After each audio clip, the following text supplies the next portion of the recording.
All right. Well, good morning. Happy Friday. Happy March 13. What is it today? Friday the 13th. Yes, yes, yes. But I'm very excited to be hosting today's class. We're going to go into writing strong offers and counter offers, the most important element of what we do as real estate professionals. Um, it is important to understand how to navigate and maneuver these conversations to win, right? Because we can have the document, we can have a buyer, we can have a property, but if you don't know how to navigate a strong, concise offer, clean, and making sure you uh, review your document before submitting it to the listing agent, most likely your offer will not be considered or rejected. So it's important for all of you to understand how to maneuver the conversation, and more so, how to finesse, the workaround when getting your offer accepted, and even on the opposite side too, as a listing agent as well. So, how to win deals, protect your clients, avoid costly contract mistakes. Why strong offers win deals? The truth of the matter is, in today's market, what we see a lot is uh, agents missing terms, which is one of the most critical elements. There's blank, there's vague, there's not a concise understanding, right, of how purchase agreements should be analyzed. And it's our job as real estate agents to know exactly what that looks like, because all of your answers are on the purchase agreement. Having poor counter strategies, right? Sometimes I'll see different types of counter offers from buyers and sellers, and it's like, I don't understand. It doesn't make any sense to me. Maybe we need to tweak it and change it up a little bit. Wrong forms and bad timings too. I see this quite often, right? You're using the wrong form for the wrong property. Okay, if it's a single family residence, don't use the RIPA, right, which is the residential purchase agreement. Lack of broker guidance. Again, the beautiful thing is that I see from other companies, it just, when offers come into our agents are really dialed in. They know exactly the ins and outs. It's because they're in it to win it, right? And I see so often, and I can think of three offices, not KW offices, that I know that an offer comes in, they're probably going to have some mistakes. It's because they don't really have the support. There's not a lot of educational. And remember, all of these forms are constantly changing, right? So um, be on the lookout, because if you see a poor offer, it's like a poor resume, right? You are leading a company, right? And now you're looking to hire talent, and you start now receiving resumes, right? And you're going to weed them out, right? And see, okay, this resume, that resume, and then you see some really bad resumes, right? What's going to happen to those resumes? You're just going to put them to the side, right? You're not even going to entertain it. You're going to only entertain the ones that are like super qualified, right? Well, offers are no difference. Offers are the same elements to it, right? When you receive an offer, it'll tell the true nature of how good the agent is and how consistent, precise, and clear when it comes to these offers. And when you start doing them more and more, you get better and better and more efficient and faster at it as well. Okay.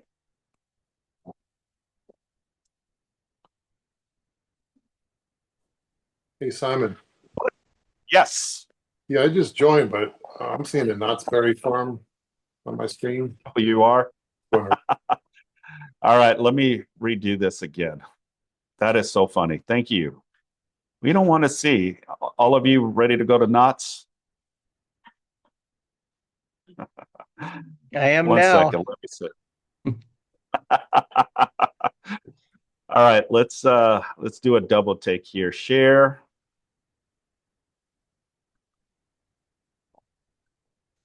Can you see now the presentation?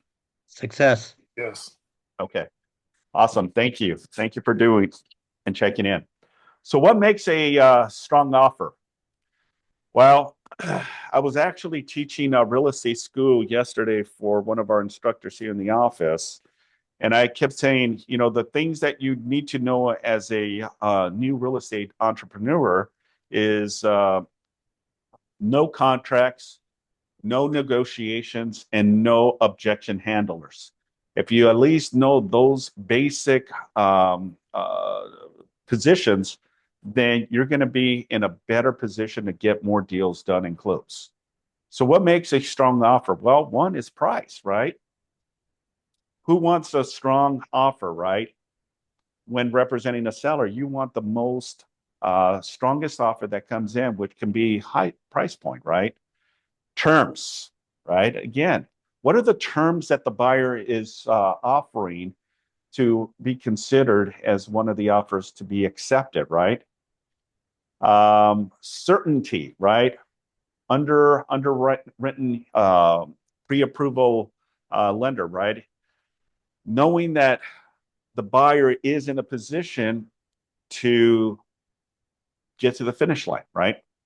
And how you do that is they're submitting a pre-approval, pre-qualified letter with their offer saying, "Hey, we've been already approved by our lender, and we're good to go to move forward."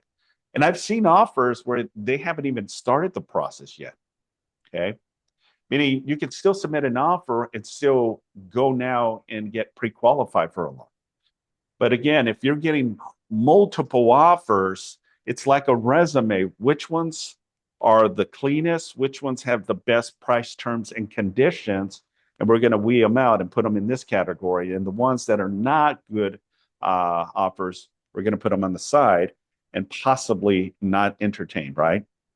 Now, we can give all offers an opportunity, right? And this is where a multiple counter offer would come into place. Number four is clean contracts, right? How important? No missing information on the forms, right? When you receive an offer, right? Most agents look at what we call the grid on the purchase agreement is the first page and the second page of the purchase agreement, right? So in essence, that's most of all of your information is on the first two critical components of the purchase agreement. But when analyzing and working with the buyer, there's certain things that we must understand as we're conversing this information to our clients, right? Because at the end of the day, the buyer is going to be the one making the mortgage payments. They're the ones that are going to be moving in and enjoying the comforts of home ownership. So in essence, how do we get them to the finish line, right?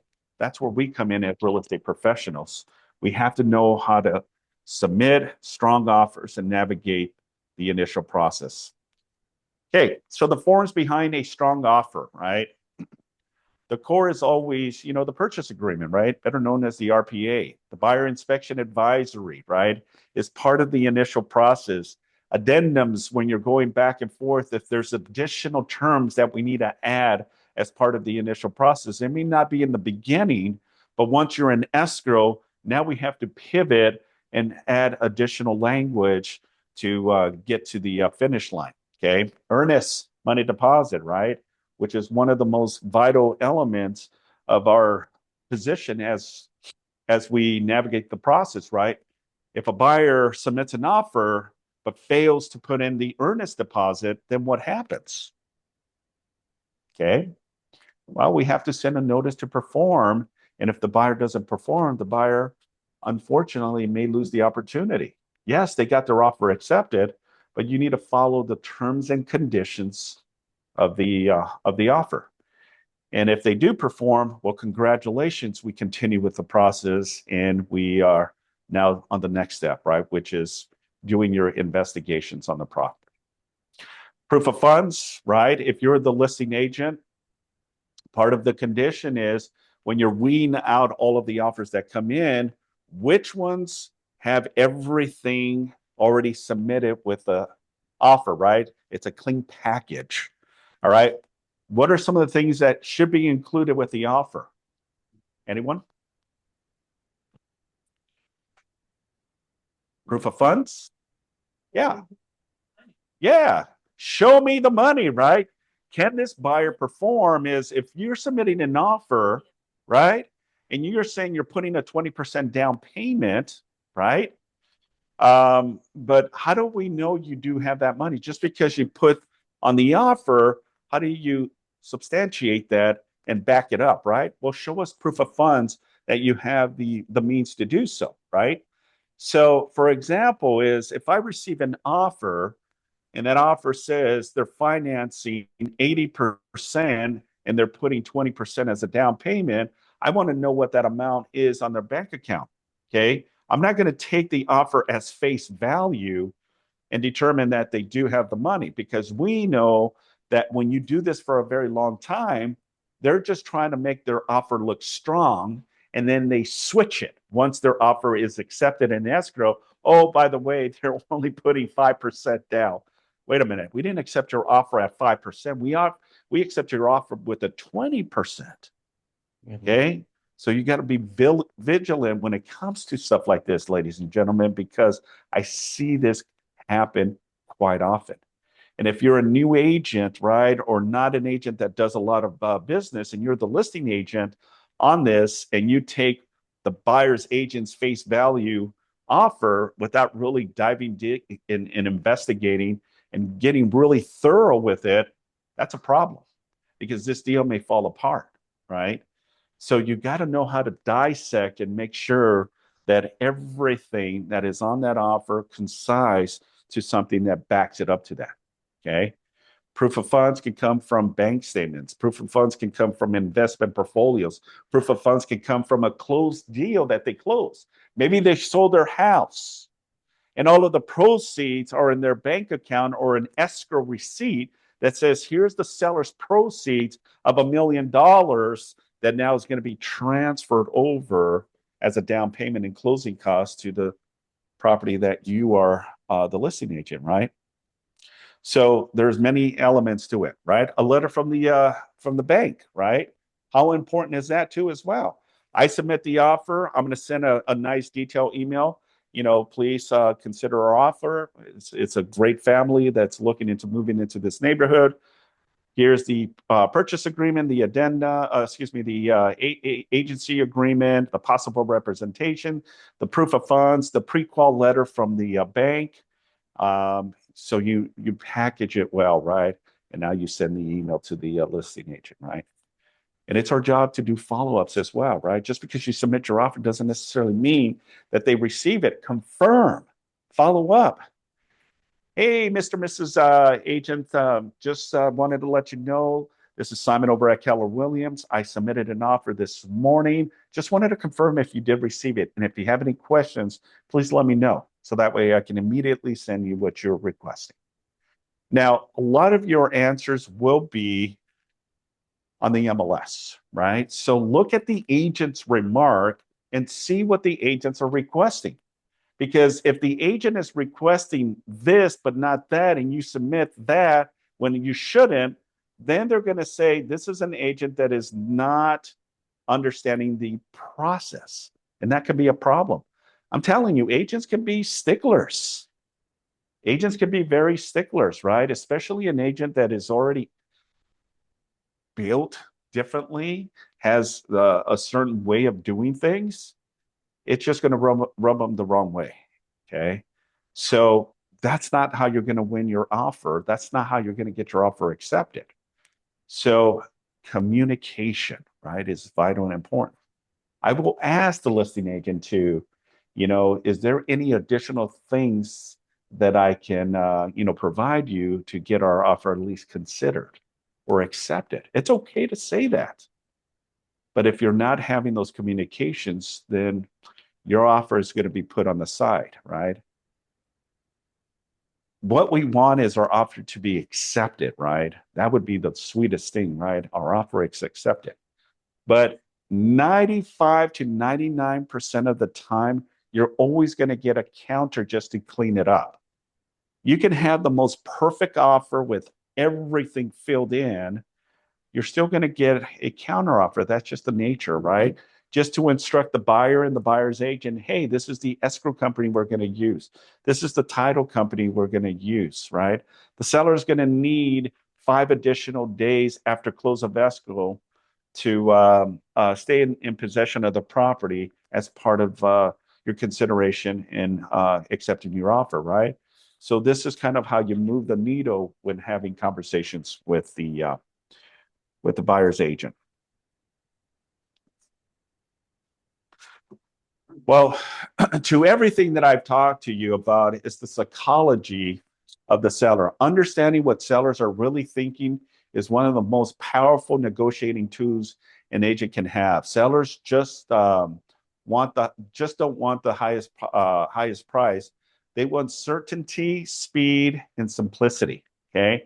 It's not always about the $1 million offer, right? They have their house listed for 975, right? $975,000 doesn't necessarily mean that the seller is going to want an offer at $1 million. Okay. Yes, it's good for us because the higher the price point indicates the higher the commission, right? Because it's a percentage of it, right? But it's not always the case. And I've seen where sellers don't go with the highest offer. They go based on feeling and gut.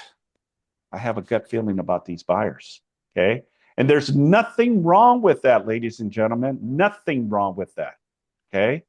Because at the end of the day, the seller can pick any offer that they choose to. Doesn't have to be the highest and the best terms. Maybe they adapted or they vibe with the buyer when they came to see the property, and they just happened to be there. It's happened, and I've heard it many times. I want to sell it to this family, and that's okay. That's okay. Will this close, right? Yeah. A seller is going to ask these questions. Thank you so much for calling. I'm either with a client or away from my phone at the moment, and I'll get back to you as soon as I Let can. me, If your matter is time sensitive or you need immediate assistance, you can reach my if you can assistant, Michaela, please, at 760. Sherry, mute yourself, but I'll do that. Sorry, guys. Hey, the beautiful thing about Zoom is you don't have to physically be at the office.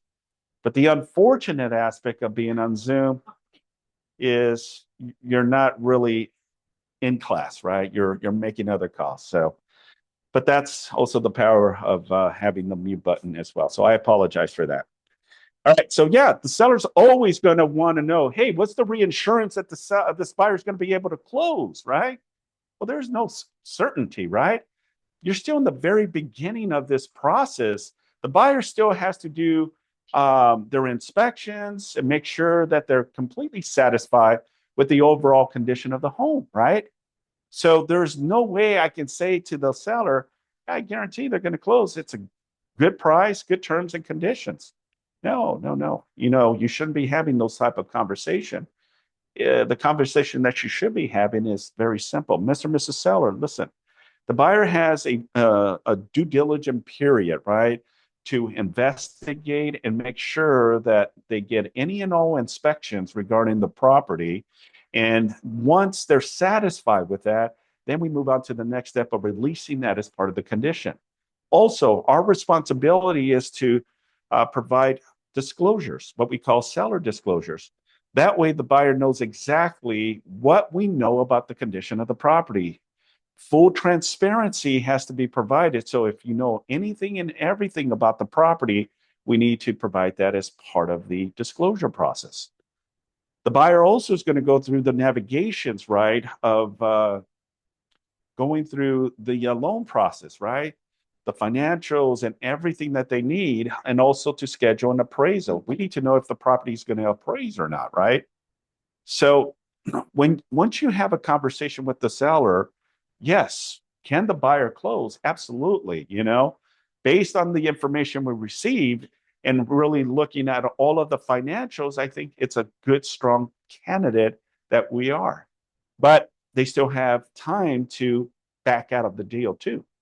Okay, they can submit an offer gets accepted. They walk into the property, they realize, oh my gosh, I think this home needs more work than I think so. I want to cancel.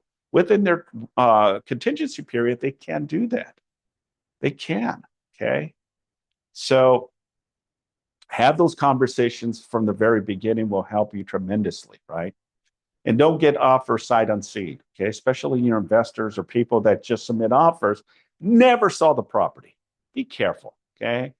Because then they use that as an ammunition to say, well, now we got our contractor, and now they're telling us that it's going to be $100,000 worth of stuff. We need a price reduction.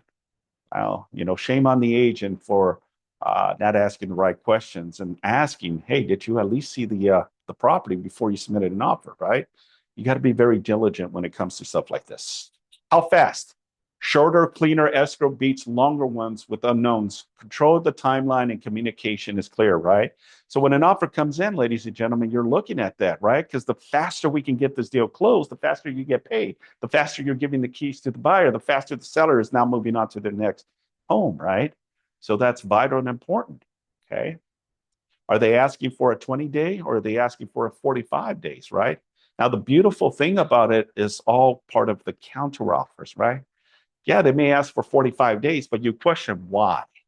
Why are they asking for a very long escrow period? Okay. That to me is an alert. It's like, let's see, let's dive into this conversation a little bit more. Because if they're qualified, they have a strong down payment, they got good credit. Why should it take that long? We need to know a little bit of the history, right? The history of why they're asking. Because if it's because convenience, no, no, no.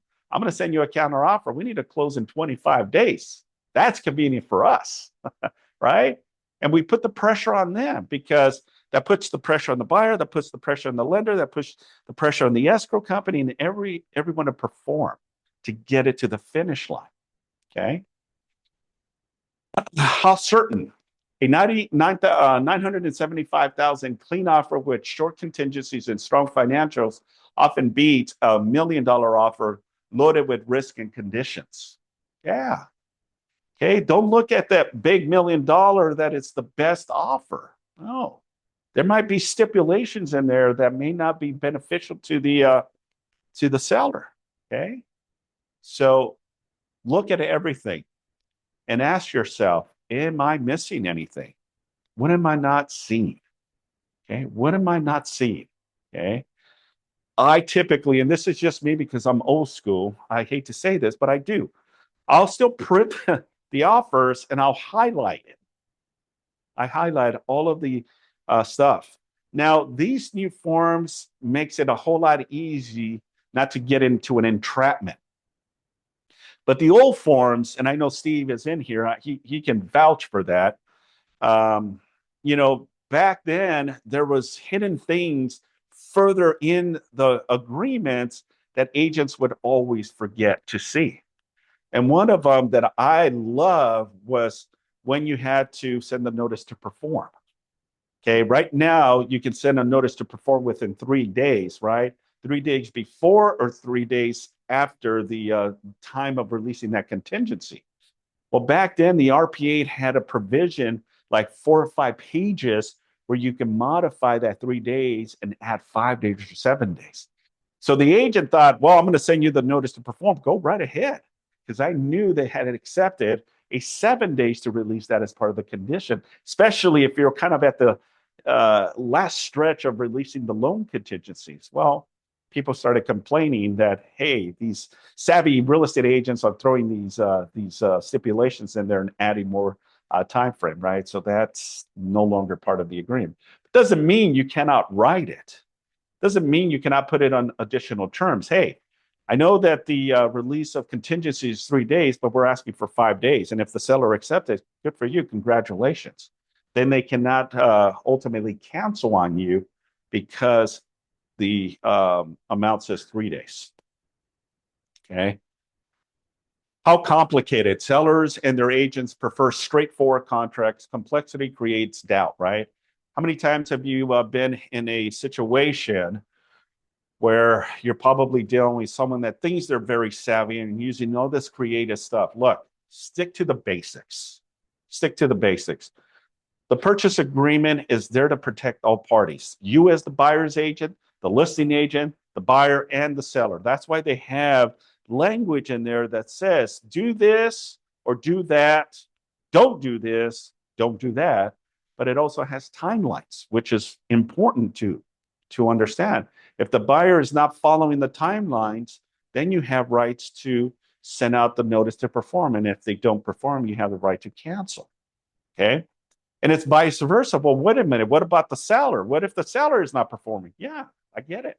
Well, the seller also needs to perform and act accordingly to the terms and condition of the offer. So yeah, you can hold them accountable too as well. Okay, make sense? All right. Oh, shoot. See, my delicate hands. Let's go back. All right, people on Zoom, can you see my screen? Yes, Sam. Yes. Okay, 1 second. Let's just play it safe. All right. So delicate. All right, terms that make offers competitive, Simon, right? we cannot see the new screen. Okay. You can share it. Guys, you need to come to class. We are in class. Physically come to class. I'm sorry, guys. All right, let's see. Can you see it now? Sí, señor. All right. All right, good. All right, key contract terms that make offers competitive. All right, pretty self-explanatory. Okay, price and deposit. Right. Obviously, when you receive an offer, the first thing that we see is, okay, what are they offering? If you list the property for $1 million, right, as an example, and you get an offer of 900,000, wait a minute. I listed it for $1 million. Why am I getting a $900,000 offer? Right. So that's important because if you're getting a lot of offers below the asking price or the listing price, what does that tell you? Yeah, something is probably, you might be a little over the price in the area, right? That can be the case. Maybe you overpriced it because you wanted to win the listing, right? And the seller said, my home is worth $1 million. I want you to list it for $1 million. Okay. Doesn't work that way. Okay. And a lot of agents do fall in that trap just because they don't know what they don't know. And they'll go with the emotions of what the seller's telling them to put the property on the market. Remember, it's not what I say. It's not even what the seller says. It's not what the other agent says. It's what the buyer's willing to pay for the property at the end. And if we're not receiving offers, right, then you need to question, do we need to do a price reduction, right? So start understanding how things work, right? Because if you list a home accordingly to the market trend in that neighborhood, you're going to see a floodgate of offers coming your way because you priced it where it needed to be priced.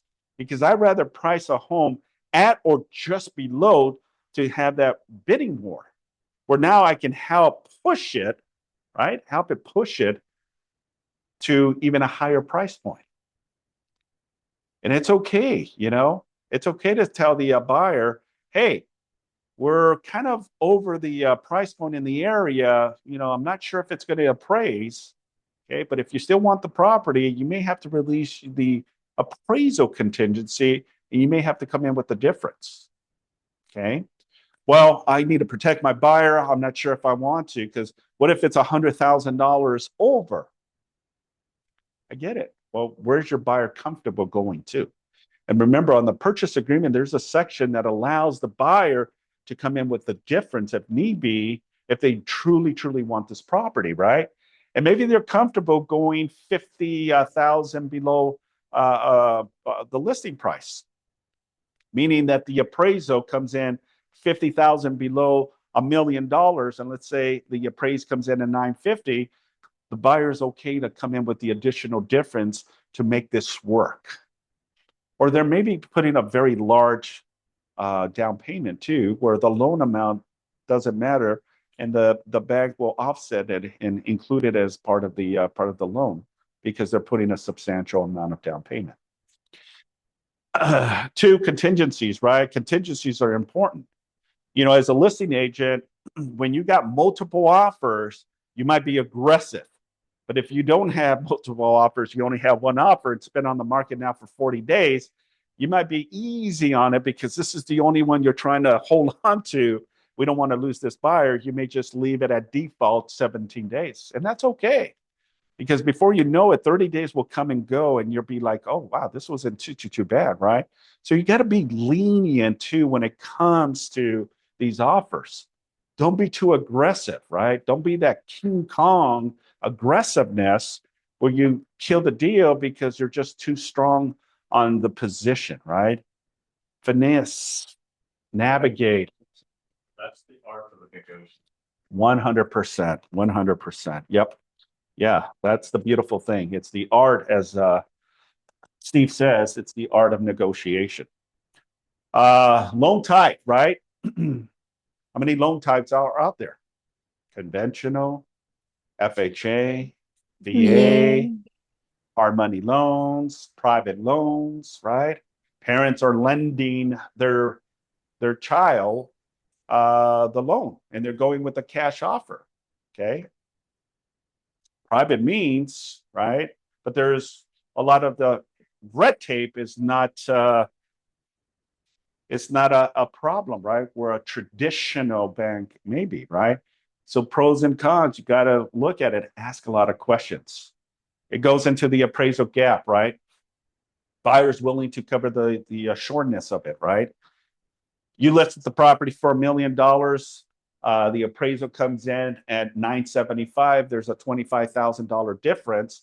The beautiful thing is, you know, if they put a provision or they have that contingency in place of the appraisal, they're not stuck with coming in with the difference. Three things can happen, right? The seller can come down to the appraised value. The seller can say, I won't go down to 25,000, but I'm willing to go down some, but the buyer may have to come in with the difference. Or the buyer says, look, I love this place too much. I don't want to lose it. I'm okay to add the additional 25,000, right? Because the home will eventually appreciate and will offset that amount. Yes, Steve. Dealing with the appraisal contingency removal, if you're the listing agent and you are dealing with multiple offers, you have a buyer who is willing to remove the appraisal contingency or even make up some of the difference. But let's say they're initially coming in with a 10% deposit. What's important to know as a listing agent is, as part of our homework as listing agents, is to make sure that that buyer has the capability of paying the difference. Even if they end up saying, I'm willing to pay the difference, because raising their hand to say, I'm willing to pay, and their ability to pay may be two different things. Right. And although if they raise their hand and say, I'm willing to pay, and they have now signed the liquidated damages saying, now they don't have the ability to perform to make up the difference. What that means is that all your seller may end up getting now is an additional deposit money, but not a close of escrow, because that buyer cannot perform. That's right.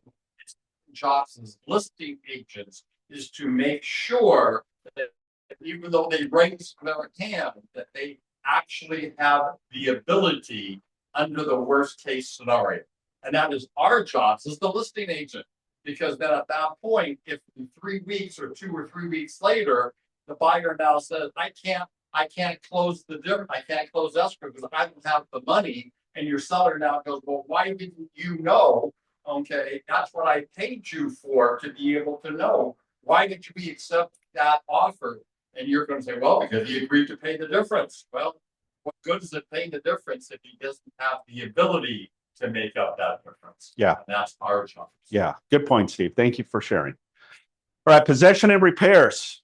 Sellers friendly terms and close deals faster, right? So if you're lenient, we can make this work. And then credits, concessions, close of escrow, verification of documents, clean numbers, firm dates, and attach proof of funds.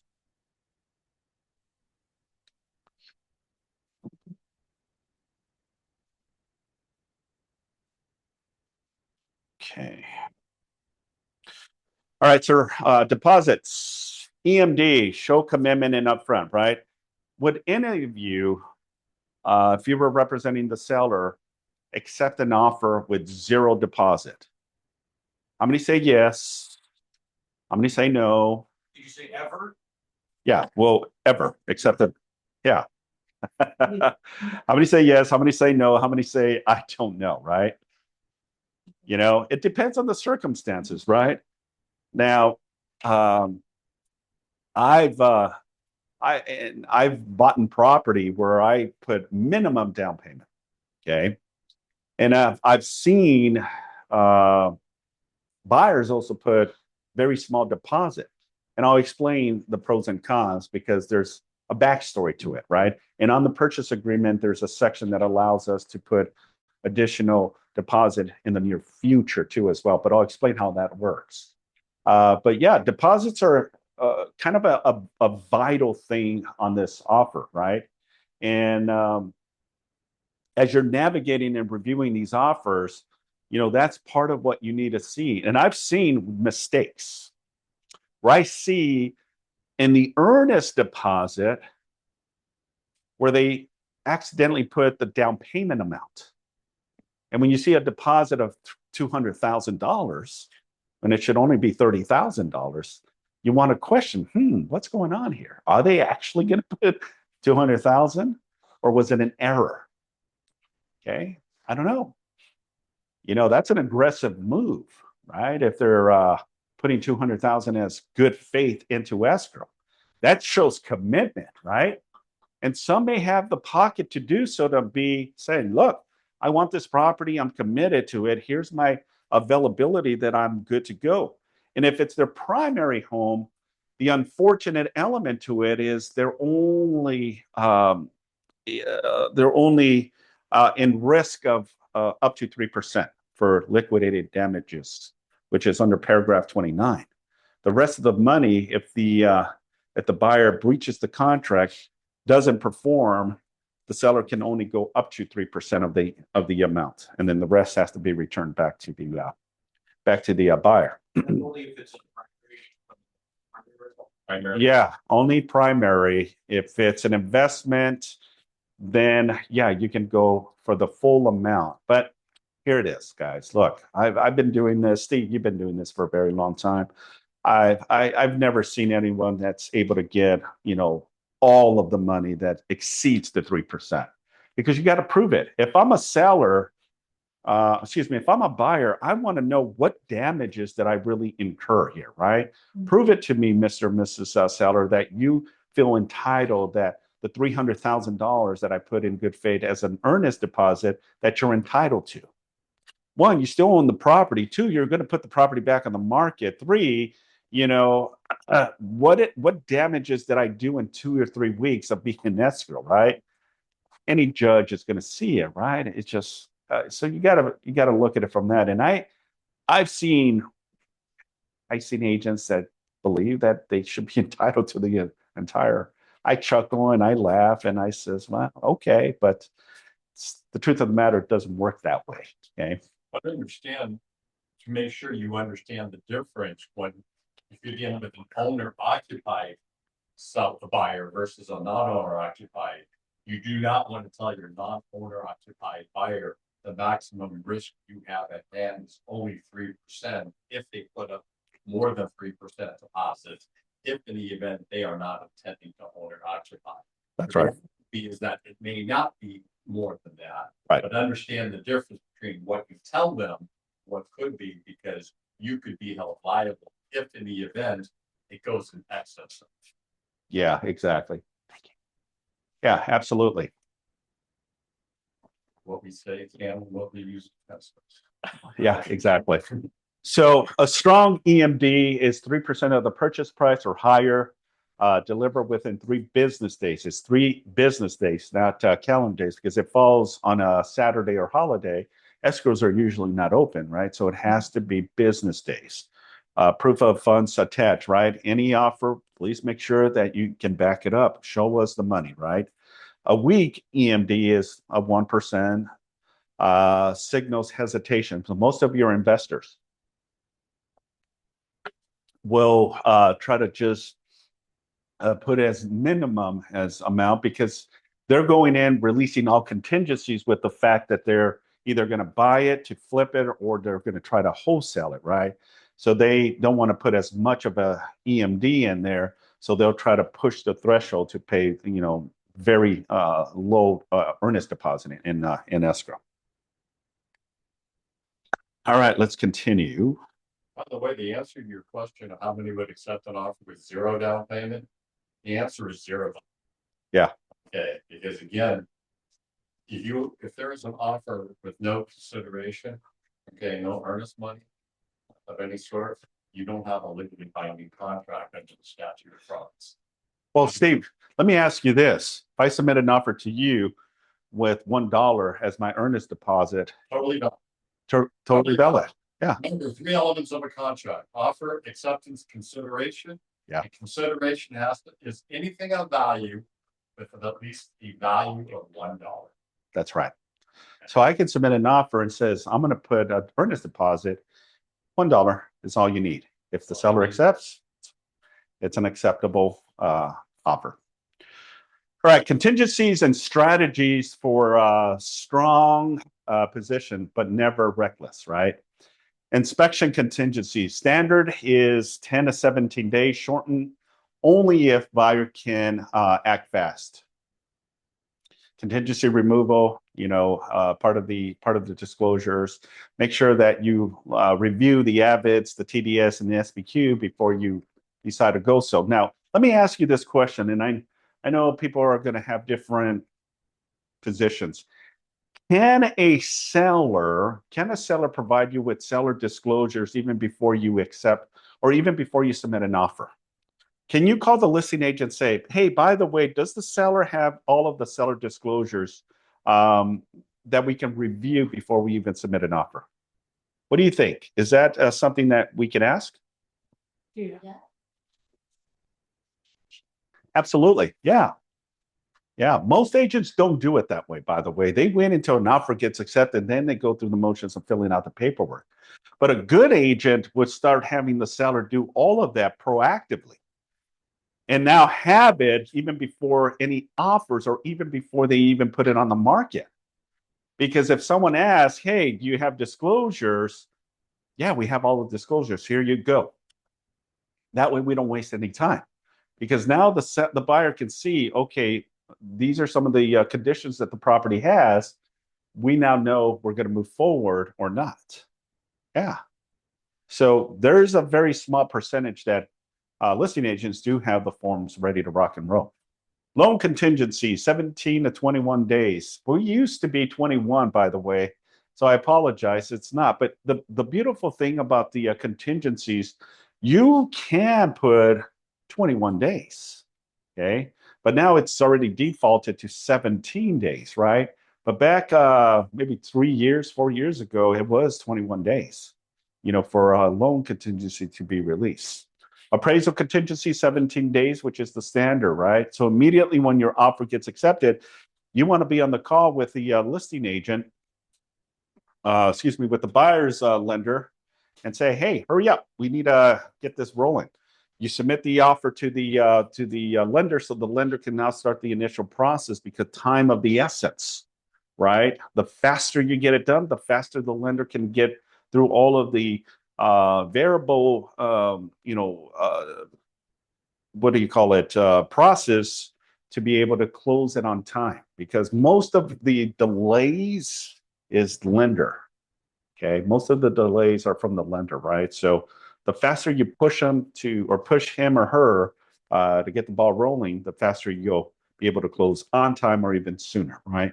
So as soon as you get the accepted offer executed, send it over to the lender so the lender can start doing their stuff and follow up. Make sure you have a checklist of items that every so often you're going to check in with the lender. What's the status? Where are we? Has the buyer brought X, Y, and Z, right? All of those elements to get them to what we need, because time of the essence, we need a release loan contingency and appraisal contingency as part of the process. And if we don't, then the listing agent is going to send us a notice to perform. And if we can't perform, they have the right to cancel. Okay. So just be mindful about that. Question, Simon. Yes. You mentioned Yes. checklist. What needs to be part of this checklist? So part of the checklist is on your zip forms, you have a checklist of items that you can also include. I can show you after, but what I'm saying is have a log of communications, a log that you're communicating with the lender, you're communicating with whoever is involved with the initial process, because it's important that you're doing follow-ups, because you're pushing everyone to help us get to the finish line. It's not just you and yourself only. You're relying on the lender, you're relying on the escrow, you're relying on the title company, you're relying on the inspectors, right, to get everything done, because at one point the buyer's going to have to release contingencies. And if we didn't do inspections and we wait till the last minute, it's already the 16th of the escrow period, and you're supposed to release contingency on the 17th, shame on you, okay? Because now you're going to have to ask for an extension of time. And don't think that I'm going to write it and be under the radar and hope and pray that the listing agent doesn't send us a notice to perform or call me and says, hey, you need to release, X, Y, and Z, and you haven't because you haven't performed. Remember, you got to be on top of it. Now, when I say checklist is, Zip Forms has a checklist of things that you can do. I would encourage you after class or anytime is go into your Zip Forms and then just type in checklist. And I believe the checklist comes out where it tells you all of the stuff that needs to happen through the initial process. It's part of your forms. If we have some time, I can show you after where you can find it as well. All right, sure. Thank you. Loan terms that kill deals. Okay, finance problems, one of the top reasons escrow fall out of a deal. Many of these fails can be preventable, right? Asking the right questions, right? If you feel something doesn't feel right, ask the questions, guys. Because if not, you're setting yourself for failure. And as a listing agent, we don't want to be in that position. We want to know that this buyer can close the deal and get us to the finish line. Okay. Now, I have no control over the buyer's position. If they want to back out within their time frame, they can back out. But if we didn't do our due diligence from the very beginning and really dissect the offer, the lender, I would also reach out to the lender too and ask questions, because the problem here is it a local lender or is it an out-of-state lender? If you have an out-of-state lender that's 3-hour difference, guess what? Good luck. You may not get an answer for 2 to 3 days. In the time of the essence, the listing agent and the seller are not going to care. Hey, you're in breach of the contract. You were supposed to release this and you haven't. Well, we don't have an answer. We haven't got an answer from the lender. Ask the questions. Be able to have that point of contact, and it's okay. Okay? It's okay to have the lender's information. You should have the lender's information, because sometimes agents go radio silence. They stop communicating because they don't have an answer to give you. You can press, you can press, you can press, you can press. It's like, what's going on? Why isn't this agent not following up with me? And it's very annoying, right? Then I get the call, Simon, I can't get a hold of this agent. Okay, I get it. And then I try to call with my number and they answer the call. Okay. And then it's like, oh, yeah. Oh, then they make every excuse why they didn't call, right? So use the resources that we have here, ladies and gentlemen. If you have a second number, use the second number. If anything, all last resort, reach out to their office, talk to their manager, talk to their team leader, talk to their broker, and say, hey, I just want to do a check-in. I haven't heard from your agent. It's already been 2-3 days. I want to make sure he's okay or she's okay. Just doing a welfare check, right?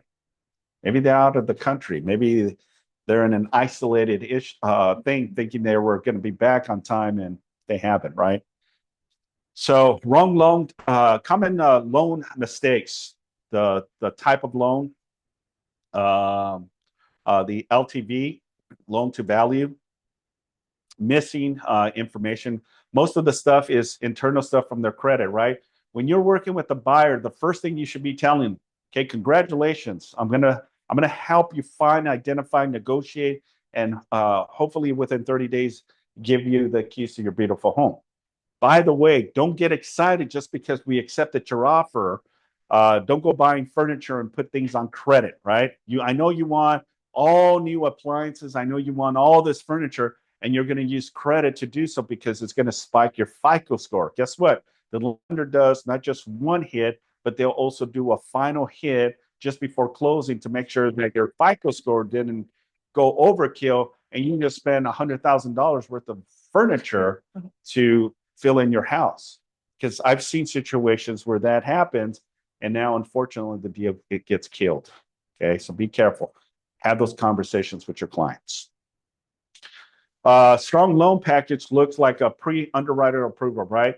And on there it says what type of approval. Have they been approved? Are they pre-qualified? Have they been pre-approved for a loan? Meaning, has it gone through the TU process? That's underwriting, right?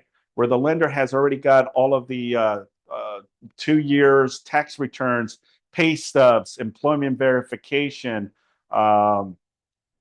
credit check, right? Income and all that fun stuff, right? They package it to the underwriter. They already have the price and they already have all of the information, and now it gets approved, right? Then it's going to be kind of a downhill process now because we're going to be able to make this happen, right? So it's important, right? If there's any issues, sometimes something pops up.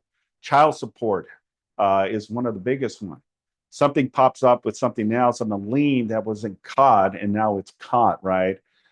Maybe they fail to file their tax returns, something, right? That may delay or ultimately deny their loan.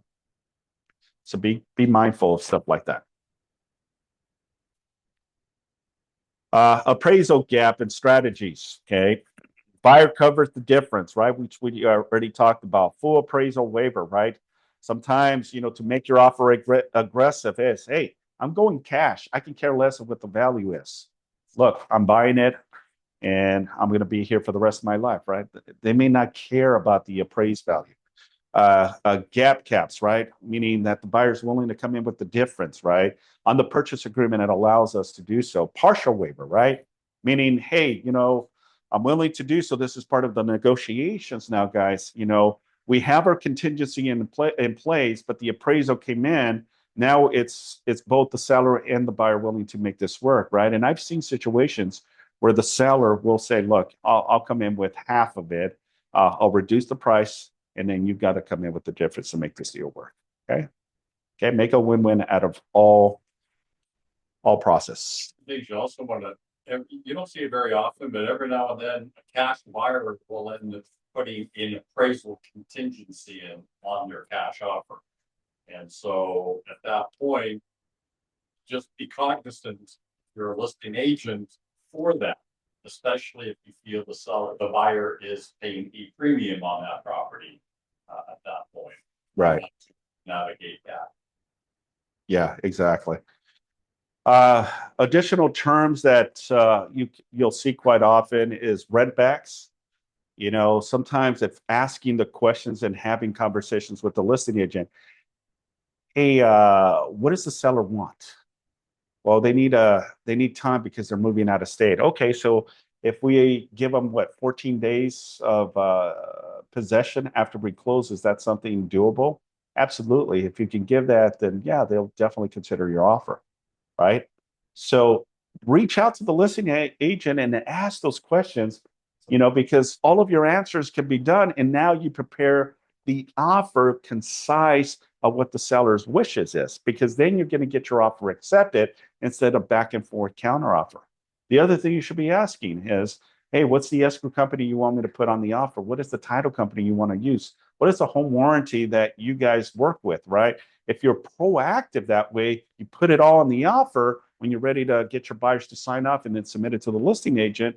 It's going to look like, okay, it's everything that I want. As a listing agent, this is exactly what I want. We're going to go ahead and accept your offer. Okay. Just kind of putting some fillers out there for you to know. Credits and repairs, right? Sometimes we may need a little bit of concessions, right? Especially your first-time home buyers, FHA, they may need a little bit of help, right? But if that's the only offer and the seller is willing to, I've seen many, many, many times. I've even been in that situations where I asked for seller concessions, and guess what? They accepted. I've seen other agents too, where they get $20, $30, $40,000 worth of concessions that goes towards closing costs, buy down the rate. Sometimes the seller is desperate enough that they want out of this property and are willing to bend backwards for the buyer's sake. Just saying. We talked about appraisal gap. Okay. Personal property, items included or not included, right? Be very diligent, right? Just because you go into the property and you see all these beautiful things that are custom, don't anticipate or don't expect that it's going to stay on the property. That's going to be a rude awakening for all of you when the deal closes or you do your final walkthrough. It's like, what happened to everything that was in here? Okay.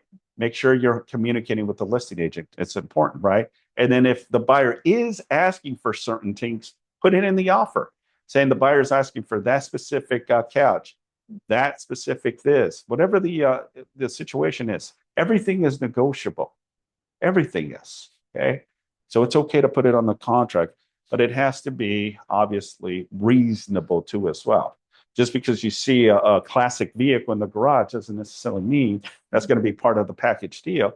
Now, that could be a side deal. And I've seen situations where buyers do end up buying a vehicle, or my client many, many years ago bought a golf cart as part of the package deal because the property was in a golf community and the owner was not moving to a golf community.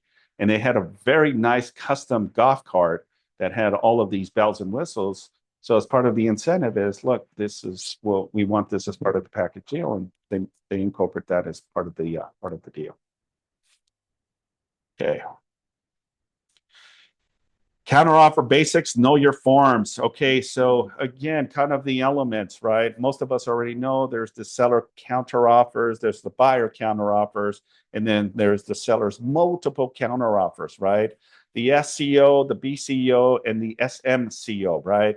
What are the differences and distinguishes from all of them? Well, it's important to know, right? If you're the listing agent, right, you got multiple offers, right? And you send a single counteroffer to each individual and they all come back simultaneously, you're in a pickle. You're in a situation because the single counteroffer has very specific language there that says that if the buyer accepts the terms of the seller counteroffer, you're basically accepting that buyer.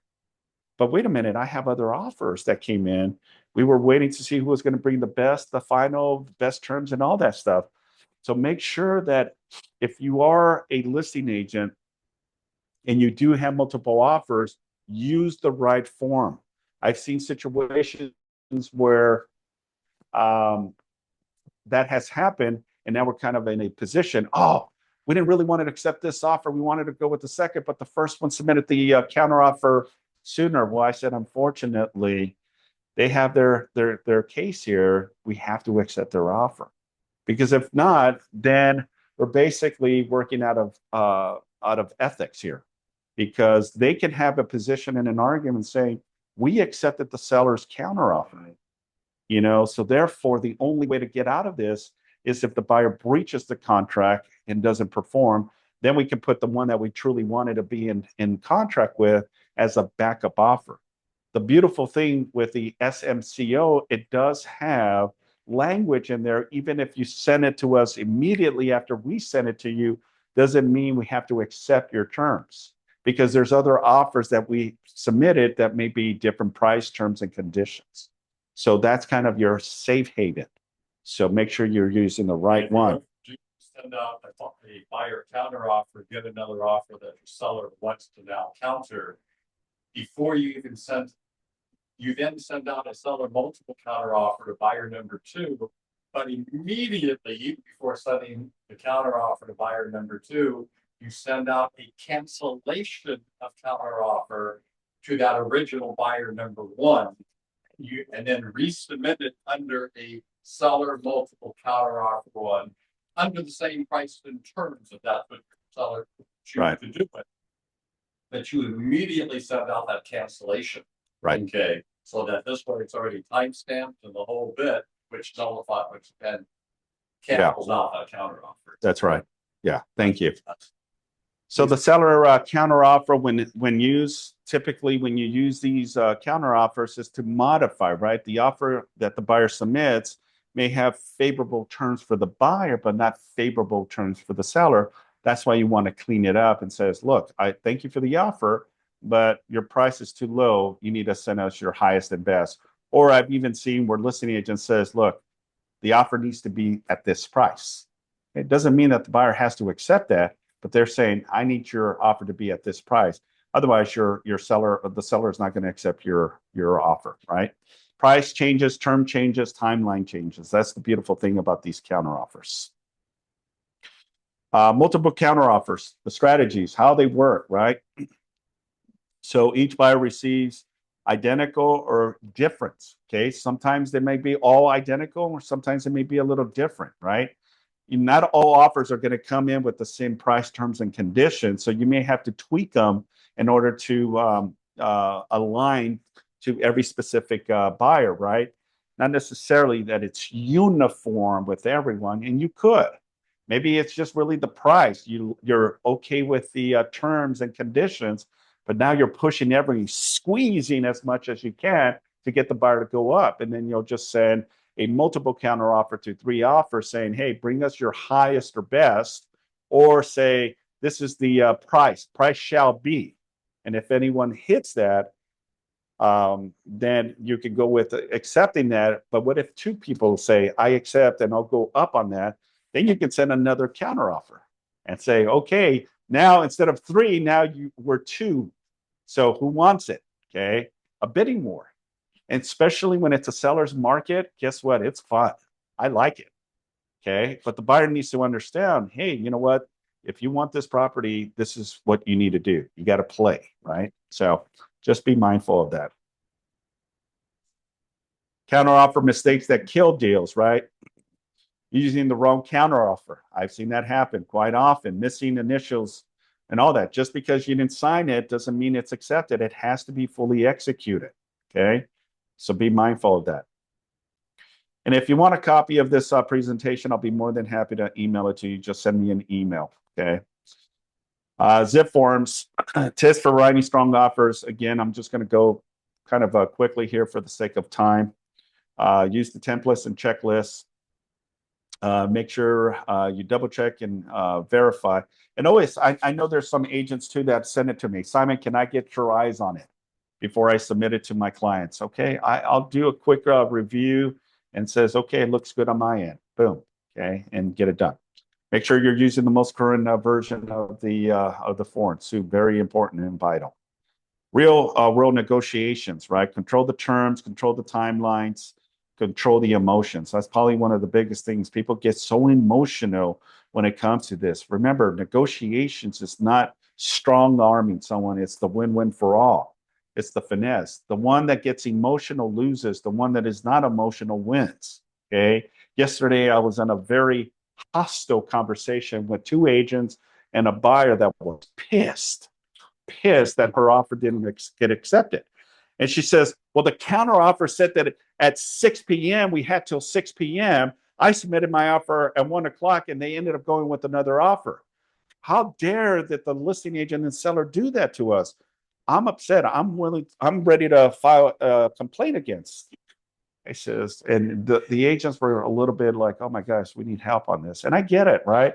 I've seen it, I've heard it, and I've been in your shoes, and I understand.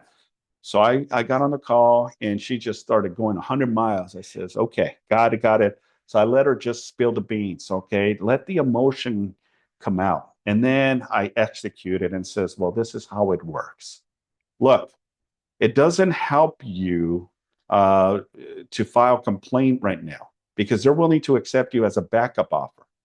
Well, how do we know that that listing agent is also representing the buyer and he's or she is double ending? We don't. But if you push too much right now, push, they may not consider you as a backup offer. You know, the likelihood that a buyer cancels, it's about 40 to 50% of the time. Just because their offer got accepted doesn't mean they're going to finish it. So there might be that likelihood that you may get this property, but if you bark now, they're not going to accept your offer. Strategize. Let's see what happens at the end when they close the deal. We'll know if that agent ended up double ending it. We'll know what the price is, and we'll go from there.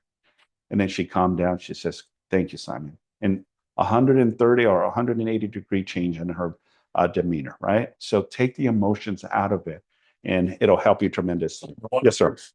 Based on that scenario. Yeah. Just because a seller has a deadline on the counter offer response time does not preclude a seller from accepting an offer. That's right. Prior to that time. Right. Okay. It's like, at that point, if literally at 3 p.m. or noon of that deadline day, they get presented with an offer that's just too good to be true because it had a deadline. Okay. Seller can't take it. And then even though they send out counter offer saying you got till 6 p.m. because the deadline is only for the response time in order for the seller to consider accepting the acceptance. So if the seller had no other responses and your counter offer, if you're not representing the buyer, came in prior to that deadline, let's use 6 p.m. Okay, then that offer then would be a valid acceptance.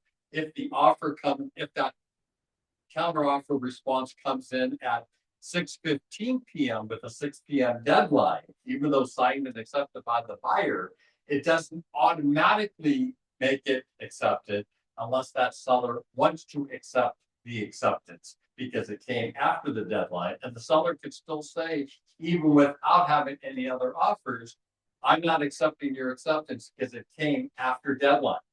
Okay, most don't if it was all, but legally speaking, because of the deadline time frame at that point. But again, it does not preclude from a seller accepting any other offers prior to that deadline time. Yeah, that's right. Thank you. How to win in a multiple offer. Call the listing agent. I say that often. Call the listing agent. Ask about the timelines, preference, seller motivations, and what terms matter most. Write clean, complete offers. Very important. Every blank field, every addendum, everything that you're including as the package deal, make sure that it's concise and clean. Find motivation and adjust terms, right? Find the motivation. What is the trigger point? They may need more time, right? It's not that they're not wanting to close, but they may need a little bit more time to do so. So find that motivation and then obviously submit a full package. Multiple offer submission checklist kind of gives you a rundown. Broker risk and liability, back contingencies, back counteroffers, language. Remember, if you're going to put specific language, run it by me first and foremost, so that way I know that, hey, okay, this is okay to send. Okay. And I know we all try to find, creative ways to do so, but be very careful with that. Just stick to the contract. Avoid costly negotiating mistakes. Never promise repairs, right? Never change terms outside the contract, right? Everything needs to be within, especially in federal government loans, FHA/VAs. Everything has to be internal. Can't do any side deals outside because that can get you in trouble. Never remove contingencies, okay, without clarifications, right? If you don't know, don't do so because you may jeopardize your buyer's deposit, right? And I've seen situations where the buyer's agent says, "Oh, we should be okay." They cannot qualify for the loan, and now they expose their earnest deposit, so they're going to be blaming the agent. Never write vague terms or old forms too, right? Make sure that you're using the most updated information or contracts. Advanced strategies and structure winning the deals, right? Short escrow, large deposit. I mean, things we should already kind of know. Flexible possession, filling in those gaps, especially if you're dealing with multiple counteroffer. You know, these all will help you to get your offer considered. The winning offer formula, okay? Take a photo of this. Strong deposit, short contingencies, pre-approval loans, appraisal gaps. If you do have a situation where you're may have to come in with a difference. Find messages and agents. Your contract is your weapon, right? So kind of gives you kind of an element, right? And it's kind of pretty simplistic. Look, communication is the number one thing.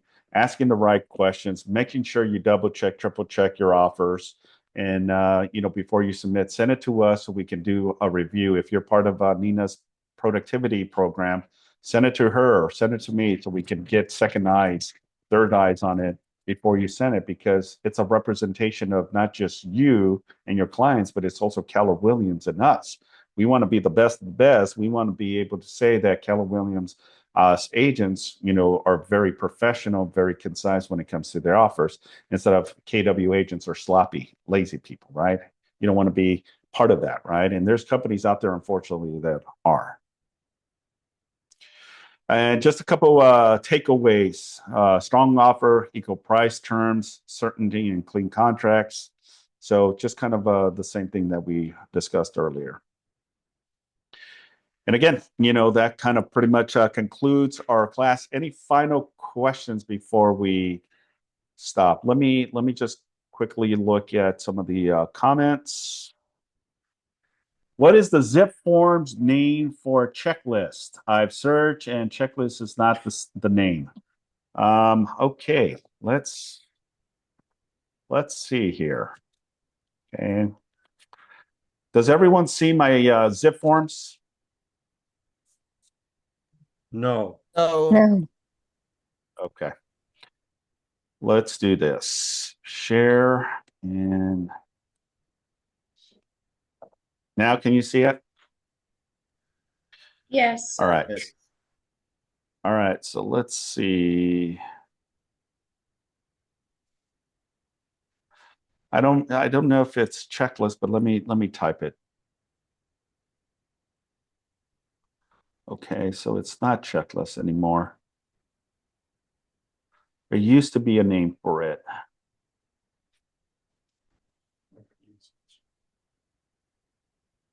I remember seeing it.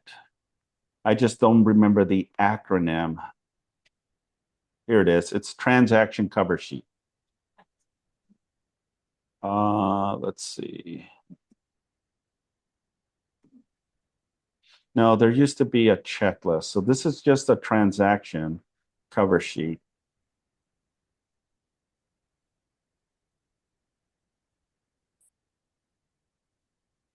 I know I've seen it in zip forms. I just don't remember the acronym to it.